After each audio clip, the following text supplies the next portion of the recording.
လာမယ့်ဖေဖော်ဝါရီလမှာကျင်းပမယ့်21ရာစုပင်လုံညီလာခံမှာလက်နက်ကိုင်တိုင်းရင်းသားအားလုံးပါဝင်နိုင်ရေးနိုင်ငံတော်အတိုင်ပင်ခံပုဂ္ဂိုလ်ဒေါ်အောင်ဆန်းစုကြည်ကရည်မှန်းထားပေမဲ့မြန်မာတပ်မတော်ဘက်ကထိုးစစ်တွေနဲ့ဆက်မပြတ်တိုက်ခိုက်နေတာဟာငြိမ်းချမ်းရေးလုပ်ငန်းစဉ်တွေကိုထိခိုက်စေကြောင်းတိုင်းရင်းသားအဖွဲ့အစည်းတွေနဲ့တိုင်းရင်းသားရေးရာကျွမ်းကျင်သူတွေကသုံးသပ်ကြပါတယ်။ KIA ဗဟိုဌာနချုပ်အနီးတစ်ဝိုက်နဲ့ RCSS တောင်ပိုင်းရှမ်းပြည်တပ်မတော်ထိန်းချုပ်ထားတဲ့ဒေသတစ်ဝိုက်မှာမြန်မာတပ်မတော်နဲ့တိုက်ပွဲတွေဒီရက်ပိုင်းအတွင်းမှာဆက်လက်ဖြစ်ပွားနေတာဖြစ်တယ်လို့လည်းဆိုပါတယ်။အကြောင်းစုံကိုဆက်သွယ်မေးမြန်းထားတဲ့မအင်ကြင်းနိုင်ကပြောပြပေးပါလိမ့်မယ်ခင်ဗျ။ လက်ရှိမြန်မာတပ်မတော်နဲ့ NCA စာချုပ်မှာလက်မှတ်ရေးထိုးထားတဲ့ RCSS တောင်ပိုင်းရှမ်းပြည်တပ်မတော်တို့ကြားတိုက်ပွဲတွေဖြစ်ပွားနေတဲ့အကြောင်းအရင်းကိုစုံစမ်းစစ်ဆေးဖို့ JMC-U လို့ခေါ်တဲ့ပြည်ထောင်စုအဆင့်ပစ်ခတ်တိုက်ခိုက်မှုရပ်စဲရေးပူးတွဲစောင့်ကြည့်ရေးကော်မတီကမနေ့အောက်တိုဘာလ 30 ရက်နေ့ကအဲဒီဒေသကိုစတင်ရောက်ရှိသွားခဲ့ပါတယ်။ ဒီအတောအတွင်းအောက်တိုဘာလ 28 ရက်နေ့က KIA ကချင်လွတ်မြောက်ရေးအဖွဲ့ရဲ့ဗဟိုဌာနချုပ်အနားကစခန်းတွေကိုမြန်မာတပ်မတော်ဘက်ကတိုက်ခိုက်မှုတွေရှိခဲ့ပြီးအခုလိုစစ်ရေးအရလက်ဦးမှုတွေဟာငြိမ်းချမ်းရေးဆွေးနွေးပွဲတွေကိုထိခိုက်စေတယ်လို့မြင်ကြောင်းအမေရိကန်ပြည်ထောင်စုအခြေစိုက်ကချင်မဟာမိတ်အဖွဲ့ဥက္ကဋ္ဌ Gum San ကပြောပါတယ်။ဒီကျွန်တော်တို့ဗဟိုဌာနချုပ်နီးမှာရှိတဲ့စခန်းတပ်စခန်းတွေကတော့ပြစ်ခတ်မှုကတော့ရှိသေးတယ်။ဥပမာအောက်ကြီးတောင်မှာဆိုရင်ဒီ28ရက်နေ့တနေ့လုံးဆိုရင်18ခါတော့82မမနဲ့ပြစ်ခတ်မှုခံရတာပေါ့နော်။အဓိကတော့တပ်မတော်ကနေပြီးတော့ထိုးစစ်ဆင်တာတို့တကယ်အင်တိုက်အားတိုက်ခိုက်မှုရှိတာတကယ်ကိုဒီချင်းချောက်မှုပဲပေါ့နော်ဒီငင်းချမ်းရေး process တစ်ခုလုံးကိုချင်းချောက်မှုဖြစ်နေပါတယ်။အောက်တိုဘာလ 28 ရက်နေ့ကနေ29 ရက်နေ့အထိနေပြည်တော်မှာ2ရက်တာကျင်းပခဲ့တဲ့ငြိမ်းချမ်းရေးဆွေးနွေးပွဲမှာတော့နိုင်ငံတော်အတိုင်ပင်ခံပုဂ္ဂိုလ်ဒေါ်အောင်ဆန်းစုကြည်က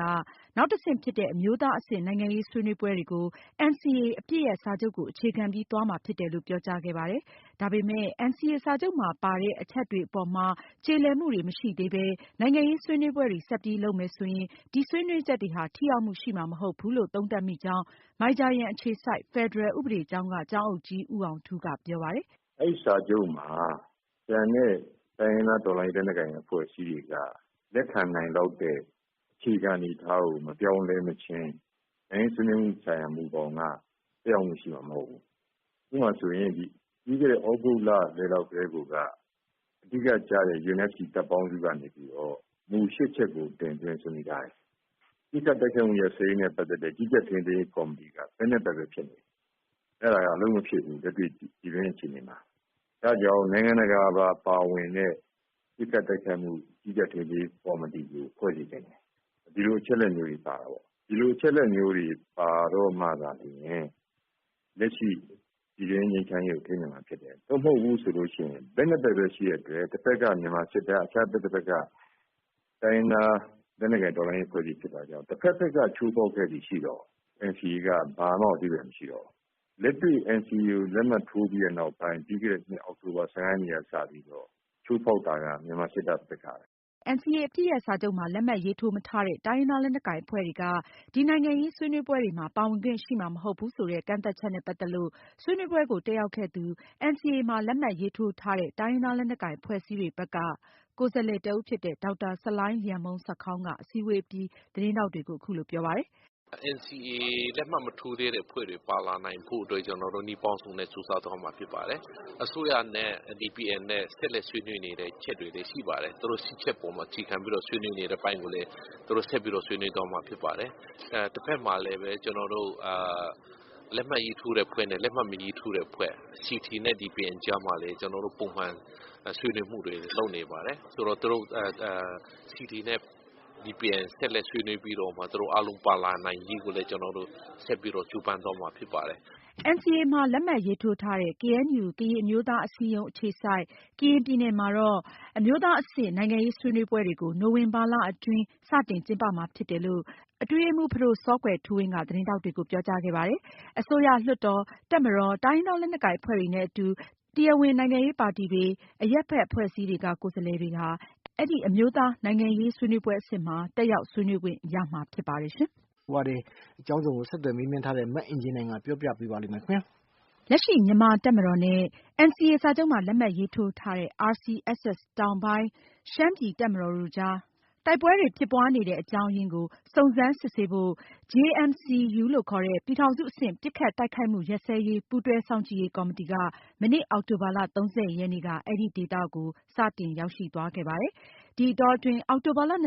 နေ့က KIA ကချင်လွတ်မြောက်ရေးအဖွဲ့ရဲ့ ဗဟိုဌာနချုပ်အနားက စခန်းတွေကို မြန်မာတပ်မတော်ဘက်က တိုက်ခိုက်မှုတွေရှိခဲ့ပြီး အခုလို စစ်ရေးအရ လက်ဦးမှုတွေဟာ ငြိမ်းချမ်းရေးဆွေးနွေးပွဲတွေကို ထိခိုက်စေတယ်လို့ မြင်ကြောင်း အမေရိကန်ပြည်ထောင်စုက နောက်တဆင့်ဖြစ်တဲ့ အမျိုးသားအဆင့် နိုင်ငံရေးဆွေးနွေးပွဲတွေကို NCA အပစ်ရပ်စာချုပ်ကို အခြေခံပြီးသွားမှာဖြစ်တယ်လို့ ပြောကြားခဲ့ပါတယ်။ ဒါပေမဲ့ NCA စာချုပ်မှာပါတဲ့ အချက်တွေအပေါ်မှာ ကျေလည်မှုတွေမရှိသေးပဲ နိုင်ငံရေးဆွေးနွေးပွဲတွေ ဆက်ပြီးလုပ်မယ်ဆိုရင် ဒီဆွေးနွေးချက်တွေဟာ ထိရောက်မှုရှိမှာမဟုတ်ဘူးလို့ သုံးသပ်မိကြောင်း မိုင်ဂျာယန်အခြေစိုက် ဖက်ဒရယ်ဥပဒေကျောင်းက ကျောင်းအုပ်ကြီး ဦးအောင်ထူးက ပြောပါတယ်။ “အဲဒီစာချုပ်မှာ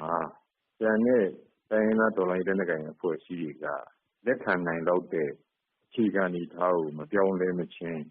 နိုင်ငံရေးဆွေးနွေးမှုဆိုင်ရာမူဘောင်ကသက်ရောက်မှုရှိမှာမဟုတ်ဘူး။ဥပမာဆိုရင်ပြီးခဲ့တဲ့သြဂုတ်လလယ်လောက်ကတည်းက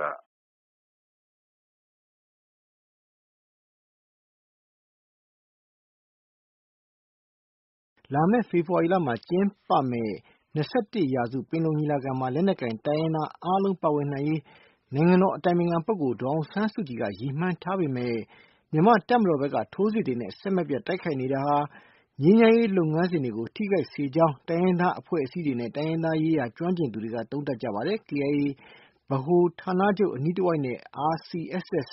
တောင်ပိုင်းရှမ်းပြည်တပ်မတော်ထိန်းချုပ်ထားတဲ့ဒေသတဝိုက်မှာ မြန်မာ့တပ်မတော်နဲ့ တိုက်ပွဲတွေ ဒီရက်ပိုင်းအတွင်း ဆက်လက်ဖြစ်ပွားနေတာဖြစ်တယ်လို့လည်းဆိုပါတယ်။ အမေရိကန်ပြည်ထောင်စုအခြေစိုက် ကချင်မဟာမိတ်အဖွဲ့ ဥက္ကဋ္ဌ ဂမ်ဆန်းကပြောပါတယ်။ ကျနော်တို့ဗဟိုဌာနချုပ်အနီးမှာရှိတဲ့တပ်စခန်းတွေကတော့ ပစ်ခတ်မှုကတော့ရှိသေးတယ်။ ဥပမာဂီဒွန်မှာဆိုရင် ဒီ28ရက်နေ့တနေ့လုံးဆိုရင်17 ခါလောက် 82 မမနဲ့ပစ်ခတ်မှုခံရတာပေါ့နော်။ အဓိကတော့တပ်မတော်ကနေပြီးတော့ထိုးစစ်ဆင်တာတို့ တကယ့်အင်တိုက်အားတိုက်ခိုက်မှုရှိလာတာတကယ့်ကိုခြိမ်းခြောက်မှုပဲပေါ့နော်။ ဒီငြိမ်းချမ်းရေး process တခုလုံးကိုခြိမ်းခြောက်မှုဖြစ်နေပါတယ်။” အောက်တိုဘာလ ရက်နေ့ကနေ ရက်နေ့ထိ နေပြည်တော်မှာ 2 ရက်တာကျင်းပခဲ့တဲ့ ငြိမ်းချမ်းရေးဆွေးနွေးပွဲမှာတော့ နိုင်ငံတော်အတိုင်ပင်ခံပုဂ္ဂိုလ်ဒေါ်အောင်ဆန်းစုကြည်က အဓိကကျတဲ့ UNFC တပ်ပေါင်းစုကနေပြီးတော့မူ 8 ချက်ကိုတင်သွင်းဆွေးနွေးထားတယ်။ပစ်ခတ်တိုက်ခိုက်မှုရပ်စဲရေးနဲ့ပတ်သက်တဲ့ကြီးကြပ်ထိန်းသိမ်းရေးကော်မတီကဘက်နဲ့ဘက်ပဲဖြစ်နေတယ်။အဲဒါကအလုပ်မဖြစ်ဘူးလက်တွေ့ပြည်တွင်းအခြေအနေမှာ။ဒါကြောင့်နိုင်ငံတကာပါဝင်တဲ့ပစ်ခတ်တိုက်ခိုက်မှုကြီးကြပ်ထိန်းသိမ်းရေးကော်မတီကိုဖွဲ့စည်းတယ်။ဒီလိုအချက်အလက်မျိုးတွေပါတာပေါ့။ဒီလိုအချက်အလက်မျိုးတွေပါတော့မှသာလျှင်လက်ရှိပြည်တွင်းငြိမ်းချမ်းရေးကိုထိန်းနိုင်မှာဖြစ်တယ်။သို့မဟုတ်ဘူးဆိုလို့ရှိရင်ဘက်နဲ့ဘက်ပဲရှိတဲ့အတွက်တစ်ဖက်ကမြန်မာစစ်တပ်အခြားတစ်ဖက်က